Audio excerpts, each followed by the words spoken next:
मैं लद्दाख में हूं और आप देख रहे हैं सिंधु नदी को बहते हुए यहाँ, और वो जो पहाड़ियाँ हैं उनके पीछे नुब्रा और चांगतांग के वो इलाके हैं जहाँ पर ये तनाव बढ़ता जा रहा है। हजारों सैनिक वहाँ ले जाए जा चुके हैं। सुनने में आया है चीनी वायुसेना के जहाज भी वहाँ तैनात किए गए हैं, और 1 घंटे पहले भारतीय वायुसेना के जहाज भी मेरे ऊपर मंडरा रहे थे।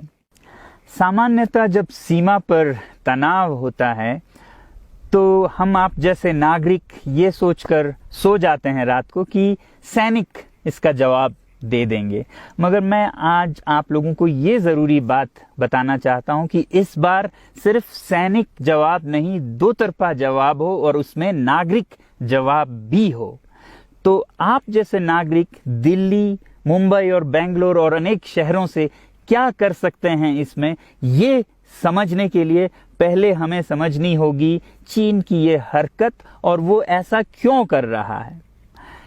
आपने देखा होगा कि ये सिर्फ भारत के साथ नहीं हो रहा है, बल्कि पिछले कई हफ्तों से चीन ये दक्षिण चीनी सागर में वियतनाम, ताइवान और अब हांगकांग के साथ भी छेड़खानी कर रहा है।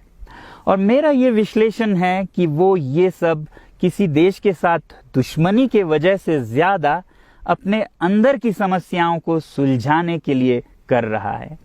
आज चीन को सबसे बड़ा डर है तो अपने जनता से डर है। उनकी 140 करोड़ की आबादी जो कि एक बंधुआ मजदूर की तरह बिना मानवाधिकारों के चीनी तानाशाह सरकार के लिए काम करते हैं और उसे धनी बनाते हैं, जब वो नाराज हो जाए तो फिर एक क्रांति की सी परिस्थिति बन पड़ती है और इससे चीन बहुत डरता है।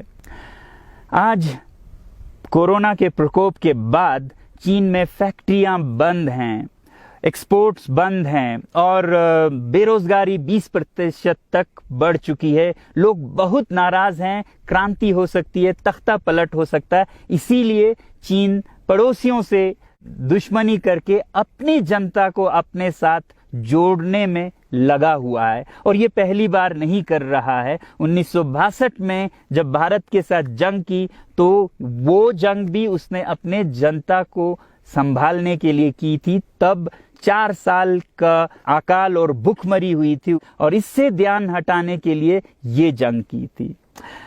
चीन के लिए अपनी जीडीपी और जो खुशहाली है उसे बढ़ाते रहना बहुत ही जरूरी है, और जिस दिन जीडीपी घट जाए वहां की जनता क्रांति के लिए तैयार है। मैं तो कहता हूं कि इस बार भारत की बुलेट पावर से भी ज्यादा वॉलेट पावर काम आएगी। जो नागरिक पैसा खर्चते हैं चीन के सामान को खरीदने में, जरा सोचिए, हम आप भारतीय उद्योग को मारकर चीन से मूर्तियों से कपड़ों तक हर साल 5 लाख करोड़ के सामान खरीदते हैं, और फिर यह पैसा आगे जाकर हमारे सीमा पर हथियार और बंदूक बनकर हमारे सैनिकों के मौत का कारण बन सकती हैं। तो इसलिए अगर हमारे देश के 130 करोड़ लोग और 3 करोड़ जो भारतीय बाहर के देशों में हैं, सब मिलकर भारत में और बल्कि दुनिया भर में एक boycott made in China movement या अभियान शुरू करते हैं, तो आज दुनिया भर में चीन के प्रति रोष है। हो सकता है कि सारी दुनिया साथ आए और इतने बड़े स्तर पर चीनी व्यापार का बॉयकॉट हो कि चीन को जिसका सबसे बड़ा डर था वही हो, यानी कि उसकी अर्थव्यवस्था डगमगाए और उसकी जनता रोष में आए, विरोध और तख्ता पलट। और अगर हम ऐसा नहीं करते हैं तो कितनी बदनसीबी की बात होगी भारत के लिए, जरा सोचिए। एक तरफ हमारे सेना सीमा पर जंग लड़ रही होगी और दूसरी तरफ हम आप चीनी सामान, मोबाइल से लेके कंप्यूटर्स, कपड़ों से लेके खिलौनों तक को खरीद कर उनकी सेना को पैसा भेज रहे होंगे, चीन की सेना को। ये तो हुई हार्डवेयर की बात। दूसरी तरफ हमारी युवा चीनी सॉफ्टवेयर, एप्स, गेम्स जैसे टिकटॉक, शेयरिट, इन सब में मस्त, उन्हें दूसरी तरफ से करोड़ों करोड़ों का पैसा भेज रहे होंगे। तो इसलिए बहुत जरूरी है कि हम एक नागरिक जवाब ज़रूर दें और इसे एक अभियान बनाएं, ग्लोबल मूवमेंट की तरह। ये बॉयकॉट मेड इन चाइना का जो अभियान है वो भारत के लिए भी एक वरदान साबित होगी। जैसा कि हमारे प्रधानमंत्री ने एक विजन हमें दिया था स्वावलंबन का, सेल्फ रिलायंस, वो तब हो सकता है जब हमारे अपने उद्योग फलें फूलें। और जब हम बॉयकॉट करते हैं इन सामान का तो अपने देश के उद्योग का, उत्पाद का हम प्रयोग करेंगे और उससे मजदूरों को रोजगारी मिलेगी और सारा देश खुशहाल होगा। बजट होगा कि हम और अच्छी तरह से टक्कर ले सकें सीमा पर भी। तो इसके लिए मैं आप लोगों से अपील करता हूं कि जहां तक ऐप्स और सॉफ्टवेयर की बात है तो हमारे युवाओं को एक हफ्ते में उन्हें अनइंस्टॉल करना चाहिए। Boycott made in China, software in a week and hardware in a year.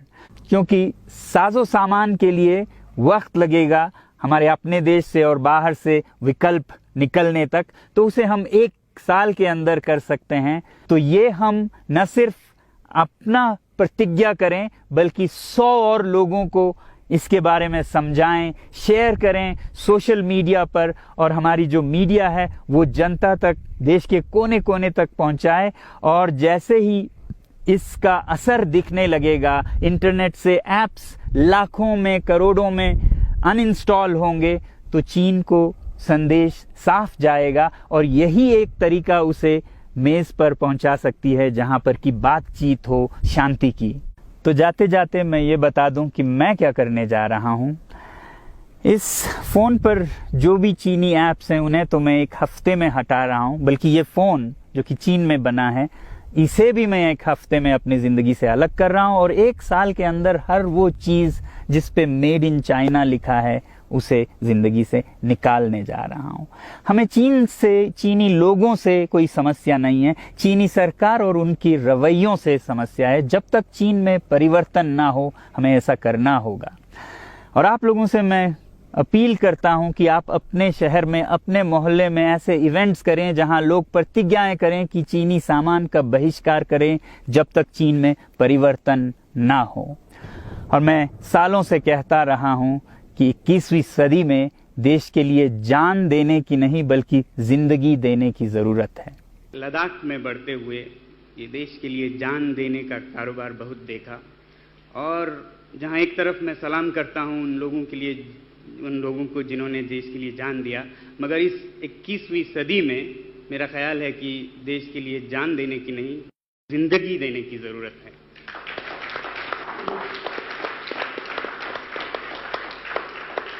तो आप भी निभाइएगा अपना रोल।